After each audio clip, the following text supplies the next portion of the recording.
माझ्याबरोबर खासदार आहेत, त्याच्यामुळे सकाळी मी शुभेच्छा द्यायला फोनही त्यांना केला होता. त्यामुळे साधारण टाईट होऊ शकतं असं अनेक लोकांना वाटत होतं.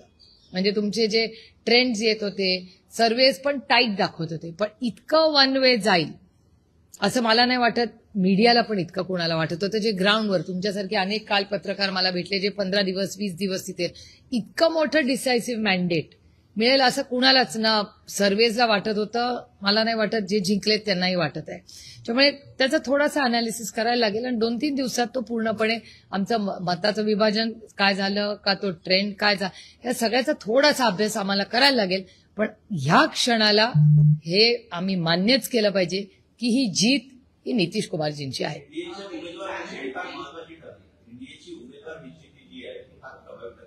हे बघा, एक कहावत आहे की success is many fathers and a failure is an orphan. त्याच्यामुळे अर्थातच मग आता एकदा जिंकल्यावर मग सगळंच योग्य आणि बरोबर असतं.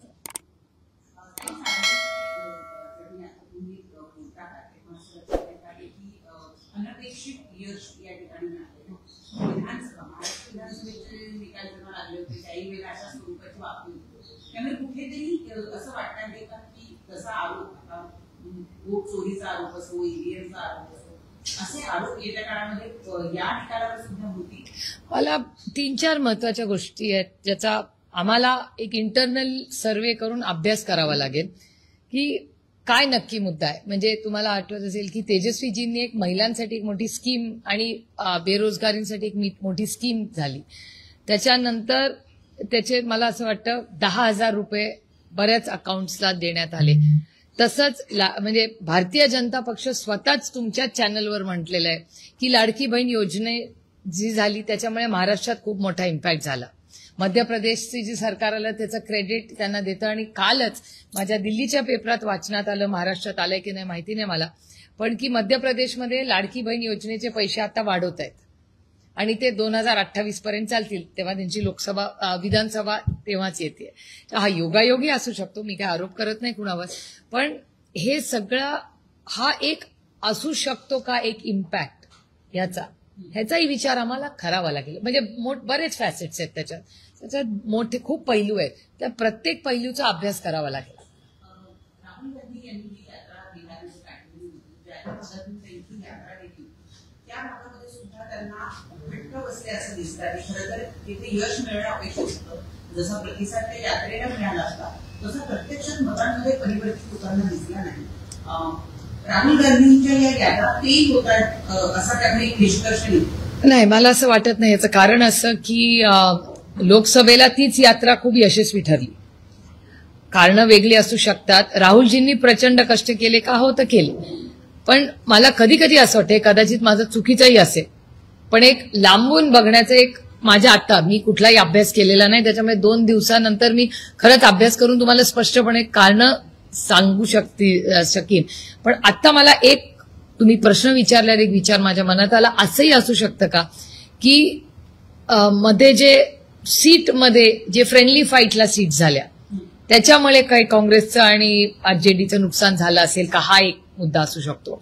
त्याच्यानंतर एक मुद्दा असाही असू शकतो की राहुलजी वर स्टार कॅम्पेनर, ते निघून गेल्यानंतर तिथे जो फॉलोअप करायला जो मतदार न्यायला आहे की बाबा नेता येऊन गेला, पण त्याच्यानंतर ज्यांनी फॉलोअप करून बूथ बांधणी असेल किंवा तिथला जो BLO असेल, ते सगळं काम किती काँग्रेसनी केलं हे मला माहिती नाही. त्याच्यामुळे हाही प्रश्न आपल्याला विचारायला लागेल.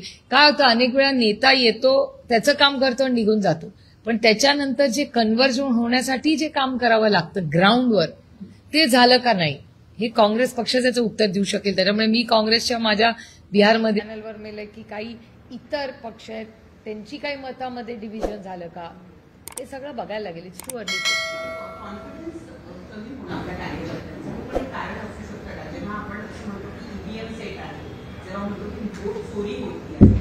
आपले कार्यकर्ते तर त्यांना असं वाटायला लागलं की सगळंच सेट आहे, तर मग आपण आपल्याला काय उपयोग, असं हा एक निगेटिव्ह इम्पॅक्ट पण होऊ शकतो या नरेटिव्हचा.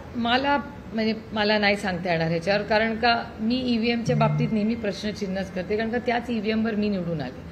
त्याच्यामुळे माझं म्हणणं आहे की या सगळ्याच गोष्टी, या सगळ्या आरोपांची सुरुवात आणि इन्क्वायरी ही आमच्यापासूनच झाली. जसं उत्तम जानकरजी म्हणतात की ते जिंकलेले आहेत.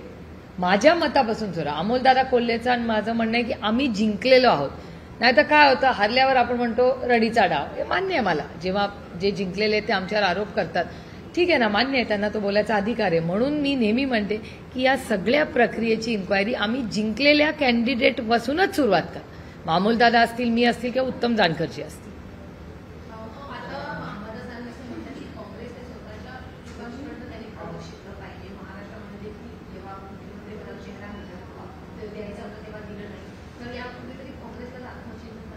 नाही, मला हे बघा, यशात आणि अपयशात दोन्हीमध्ये आत्मचिंतन, मी मगाशी म्हणलं तसं, यशाला खूप कारणं असतात.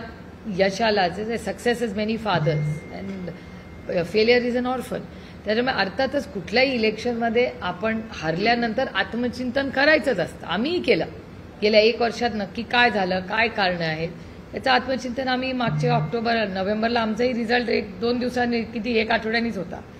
मनसेला सोबत न घेण्याच्या संदर्भामध्ये काँग्रेसचा असं काही नेत्यांचं असं म्हणणं होतं की मनसेला जर आपण एवढ्या लोक सोबत घेतलं तर बिहारच्या इलेक्शनवर परिणाम होईल. आता बिहारचे रिझल्ट लागलेले आहे, त्यामुळे मग आता महाविकास आघाडीमध्ये मनसेची एंट्री होईल की पुन्हा काँग्रेस जे आहे ते स्वतंत्र लढण्याचा विचार करतील. मी तुम्हाला खरं सांगू, रिझल्ट आत्ताच आलाय. मला वाटतं सगळे तो आता अजून तो म्हणजे अर्थातच एवढं जेव्हा आपण पिछेहाट होते तेव्हा थोडा वेळ तर त्या पक्षाला देऊया. काय नक्की त्यांचं अनालिसिस काय, मताचं विभाजन झालेलं आहे का, हे नुकसान डिव्हिजन ऑफ वोट्सनी झालेलं आहे का, कशामुळे झालंय, ह्याचा आम्हाला 1-2 दिवस अभ्यास, अनालिसिस तर करायला लागेल. त्याच्याशिवाय कसं बोलणार. बिहारच्या विधानसभा निवडणुका निकालाने धक्का बसण्याची गरज नाही. निवडणूक आयोग आणि बीजेपी यांचे हातात घालून जे राष्ट्रीय कार्य सुरू होते ते पाहता यापेक्षा वेगळा निकाल लागणे शक्य नव्हते. एकदम महाराष्ट्र पॅटर्न जी आघाडी सत्तेवर येणार याची खात्री होती, त्याला 50च्या आत संपवलं.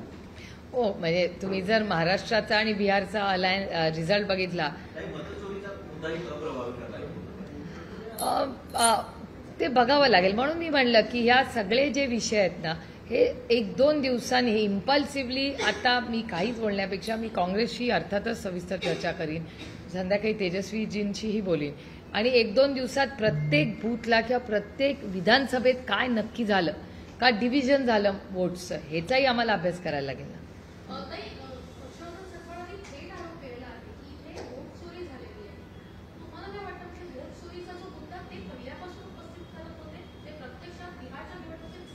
हो, हे काँग्रेसचा काहीतरी डेटा काँग्रेसनी जनरेट केलाच असेल ना. त्याच्यामुळे मी काँग्रेसशी संध्याकाळपर्यंत बोलून, उद्या परवा जेव्हा तुमच्याशी बोलीन त्याच्यात, कारण का मला नेहमी असं वाटतं की घाईघाईनी काहीतरी बोलण्यापेक्षा थोडासा जर काँग्रेसला काही, कारण का आम्ही तिथे लढलो नाही, त्याच्यामुळे आम्ही कसं बोलणार. तिथे जे फील्डवर होते त्यांना आमच्यापेक्षा नक्कीच जास्त माहिती असणार.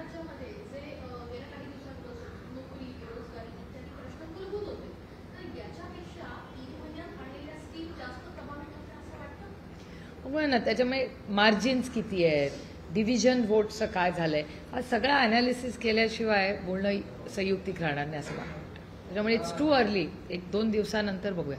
भाजप सगळ्यात मोठा पक्ष बनलेला आहे बिहारमध्ये. खरं तर सम्राट चौधरी गेल्या वेळेस उपमुख्यमंत्री होते, नितीश कुमार मुख्यमंत्री होते. ती सगळी निवडणूक जी आहे ती मुख्यमंत्री नितीश कुमार यांच्या चेहऱ्यावरती लढवली गेली. पुन्हा एकदा त्यांना मुख्यमंत्र्यांची संधी जी आहे ती भाजपकडनं मिळताना पाहायला मिळेल का? ज्या पद्धतीने सगळ्यात मोठा पक्ष आता बिहारमध्ये भाजप होताना पाहायला मिळेल. नाही, जरी मोठा पक्ष असला तरी माझं वैयक्तिक मत आहे की ह्यातला स्टार प्रचारक आणि चेहरा आहे नितीश कुमारजीच होते. म्हणजे सगळा जो मीडिया जो मी लांबून पाहत होते किंवा वर्तमानपत्रात ज्या बातम्या येत होत्या, साधारणपणे हे सगळं इलेक्शन नितीशजींच्या चेहऱ्याच्याच अवतीभवती किंवा त्यांचं जे इमेज आहे, त्यांनी केलेलं काम आहे, ह्याच्याच अवतीभवती फिरत होतं. त्याच्यामुळे अर्थातच सीएम कॅन्डिडेट हा अर्थातच नितीशजींच्याच मुळे एवढं गवगवीत यश त्यांना मिळालं.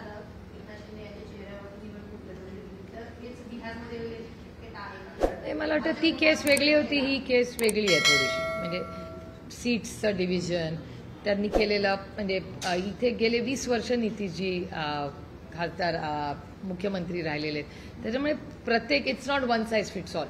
काही कॉमनॅलिटीज डेफिनेटली आहेत, पण मला असं वाटतं हे एवढ्या घाईघाईनी बोलण्यापेक्षा थोडासा त्या रिझल्टचा अभ्यास करून आम्ही आत्मचिंतन केलं पाहिजे का, तर 2000% केलं पाहिजे. त्याच्यात काय माझं दुमत नाही.